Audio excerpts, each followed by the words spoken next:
بچیاں ہیں وہ. کیوں؟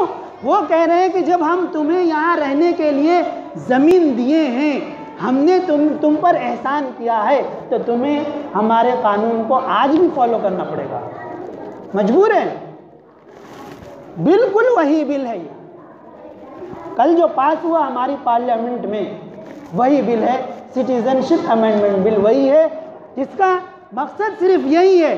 آپ نے اخباروں میں پڑھا ہوگا کہ لو جہاد کے نام سے، گھر واپسی کے نام سے بہت ساری گھٹنائیں گھڑی گئی. یہ اس کی فائنل لسٹ تھی. اب یہاں پر ہمارا امتحان ہوگا. آیا ہم اسلام میں رہ کر کے یا تو اسلام پر جم جائیں، یا پھر ہم اپنے آپ کو بچانے کے لیے اپنے دستاویز میں داؤد کی جگہ پر کچھ اور ڈال لیں، فلانے کی جگہ پہ فلانے ڈال لیں. یہی وقت طے کرے گا کہ آیا ہمارے اندر ایمان ہے یا نہیں. قرآن نے صاف اعلان کر دیا، وقال الذین کفروا لرسلہم لنخرجنکم من ارضنا، کہ بہت سارے کافر لوگ گزرے ہیں، اپنے رسولوں سے کہا لنخرجنکم من ارضنا، ہم تمہیں ضرور ہم اپنے دیش سے تمہیں نکال دیں گے، ہم تمہیں اپنا شہری نہیں مانیں گے. او لتعودن فی ملتنا، یا تو پھر اگر تمہیں ہمارے ملک میں رہنا ہے، ہمارے دیش میں رہنا ہے، یہاں کے اگر آپ کو ناگرکتا چاہیے تو آپ کو جو ہے ہمارا مذہب قبول کرنا پڑے گا. یہ بل لا کر کے یہی کہا جا رہا ہے، یا تو آپ ہندو مت کو قبول کر لیجئے، ہندو بن جائیے، یا پھر آپ ڈیٹینشن کیمپ میں جانے کے لیے تیار ہو جائیے. لیکن اللہ کا وعدہ ہے ہمارے ساتھ، لا تہنوا ولا تحزنوا وانتم الاعلون ان کنتم مؤمنین، کہ تم غمگین مت ہو جانا، فکر مند مت ہو جانا، زیادہ سوچنے مت لگ جانا.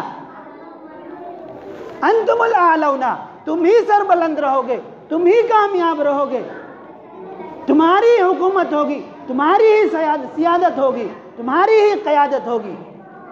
شرط لگا دیا اللہ تبارک و تعالیٰ نے آگے، ان کنتم مؤمنین، اگر تم واقعی سچے اور پکے مومن رہے تو. جو آیت میں نے ابھی پڑھی ہے کہ کافروں نے جو اپنے رسولوں سے کہا، اسی کا ایک ٹکڑا ہے. فَأَوْحَىٰ إِلَيْهِمْ رَبُّهُمْ لَنُهْلِكَنَّ الظَّالِمِينَ، کہ رسولوں کو اور اس وقت کے جو مومنین تھے، اللہ تبارک و تعالی نے کہا ہم ظالموں کو نیست و نابود کر دیں گے. تم گھبرانا نہیں، کتنے بھی حالات خراب آ جائیں، اگر تمہارا ایمان مجھ پر ہے، یعنی خدائے واحد پر تمہارا کامل یقین ہے، تو کیسے بھی حالات آ جائیں آپ ایمان پر ڈٹ جاؤ، تو ہم ظالموں کو نیست و نابود کر دیں گے. یہاں پر غور کرنے کی بات یہ ہے کہ اللہ تبارک و تعالیٰ نے کہا لَنُهْلِكَنَّ الظَّالِمِينَ، ہم ضرور ظالموں کو نیست و نابود کریں گے، انہیں تباہ و برباد کریں گے. یہ نہیں کہا لَنُهْلِكَنَّ الْكَافِرِينَ، نہیں کہا کہ ہم کافروں کو نیست و نابود کر دیں گے. اللہ تبارک و تعالیٰ نے یہ بھی نہیں کہا لَنُهْلِكَنَّ الْمُشْرِكِينَ، ہم مشرکوں کو نیست و نابود کر دیں گے، نہیں، ہرگز نہیں. اللہ تبارک و تعالیٰ نے کہا لَنُهْلِكَنَّ الظَّالِمِينَ، جنہوں نے اپنی ذات پر ظلم کیا ہوگا ہم انہیں جو ہے ہلاک کریں گے. آج ہم اپنے گریبان میں جھانکیں، کیا اللہ تبارک و تعالیٰ نے جتنے بھی احکامات دیے نازل کیے ہیں، کیا ہم اس کو فالو کر رہے ہیں؟ ہمارے اللہ کا دیا ہوا، ہماری دونوں آنکھیں برابر کام کر رہی ہیں، ہمارے دونوں ہاتھ برابر کام کر رہے ہیں، ہماری انگلیوں کے پوروے اور انگلیوں کی جوڑ برابر کام کر رہے ہیں، ہمارے دونوں پیر برابر کام کر رہے ہیں، ہمارے ناک کان سب برابر کام کر رہے ہیں، لیکن ہم جو ہے برابر کام نہیں کر رہے. یہ ظلم نہیں ہے. ظلم اس کو تھوڑی کہتے ہیں کوئی کسی کو مار دیا کاٹ دیا، اسی کو ظلم نہیں کہتے ہیں. یہ بھی ظلم ہے، یقیناً ظلم ہے، لیکن ظلم کسے کہتے ہیں؟ وضع الشیء فی غیر محلی، کسی چیز کی جگہ اگر یہ ہے تو اس جگہ کے علاوہ کسی اور جگہ رکھ دینا یہ ظلم ہے۔ اگر ہم نماز چھوڑ کر کے بازار کو آباد کریں، مؤذن اذان دے رہا ہے، ہم بازاروں کو آباد کیے ہوئے، یہ ظلم نہیں ہے۔ ہم اللہ کے احکامات کی پامالی کریں، یہ ظلم نہیں ہے۔ شادی بیاہ میں مختلف رسم و رواج کو چلانا یہ ظلم نہیں ہے۔ ہم سر عام سودی کاروبار کرتے ہیں، یہ ظلم نہیں ہے، یہ بھی ظلم ہے۔ اسی لیے اللہ تبارک و تعالیٰ نے لَنُهْلِكَنَّ الْكَافِرِينَ نہیں کہا کہ ہم کافروں کو نیست و نابود کریں گے، اللہ تبارک و تعالیٰ نے کہا لَنُهْلِكَنَّ الظَّالِمِينَ کہ جنہوں نے اپنے اوپر یا کسی کے اوپر بھی، اسلامی احکامات کے اوپر بھی اگر ظلم کیا ہوگا، ہم انہیں بھی نیست و نابود کر دیں گے۔ اسی لیے اللہ تبارک و تعالیٰ نے پھر کہا کہ تم جو ہے اگر ہمارے تمام احکامات کو فالو کرو گے،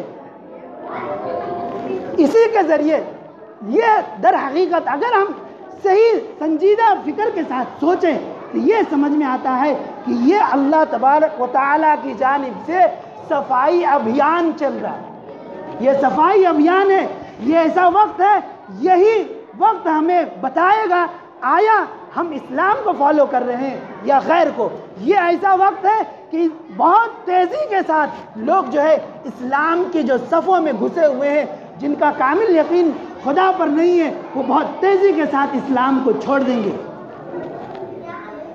ابھی سٹیزن شپ امینڈمنٹ بل پاس ہوا،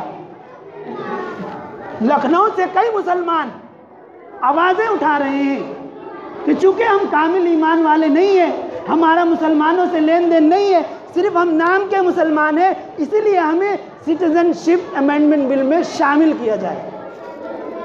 یہ ہے کیا؟ مسلمانوں کے علاوہ جتنے لوگ 2014 سے پہلے جتنے لوگ بھی ہندوستان میں آئے ہیں ان کو یہاں کی ناگرکتا ملے گی، صرف اور صرف مسلمانوں کو نہیں ملے گی۔ اسی کو لے کر کے لکھنؤ کے کئی علاقوں سے یہ آوازیں آئی ہیں کہ ہمیں جو ہے اس سٹیزن شپ امینڈمنٹ بل میں شامل کیا جائے، چونکہ ہمارا مسلمانوں سے کچھ لین دین ہے ہی نہیں، ہم نماز پڑھتے نہیں ہیں۔ کئی گروہوں سے آواز آ رہی ہے بھائی دستاویز چینج کر لو، نام کے رام کی جگہ رحمان کی جگہ رام کر لو، سارے مسائل حل نہیں ہوں گے، مزید پیچیدہ ہو کر رہیں گے۔ جس طرح سے ہم نے ابھی کہا کہ جیسے اندلس میں آج بھی ان کی بیٹیوں کی عزتوں اور عصمتوں کے ساتھ کھیلا جا رہا ہے، اور جو ہے پورنوگرافی بنا کر کے بہت بڑی بڑی ڈیلنگ کی جا رہی ہے، وہی حال جو آج مطالبہ کر رہے ہیں کہ ہم مسلمان نہیں ہیں، جس طرح سے شیعہ لوگ ہیں ان لوگوں نے بھی آواز اٹھائی ہے۔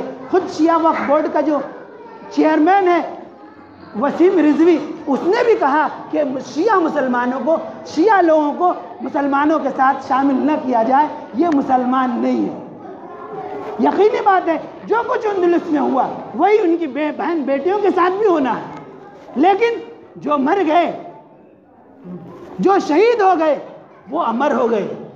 آج کیا حالات سے گھبرانا کچھ بھی نہیں ہے۔ رات خواہ کتنی بھی طویل ہو جائے، کتنی بھی اندھیری ہو جائے، صبح طلوع ضرور ہوتی ہے، کتنی بھی اندھیری اور تاریک ہو جائے، صبح روشن ضرور ہوتی ہے۔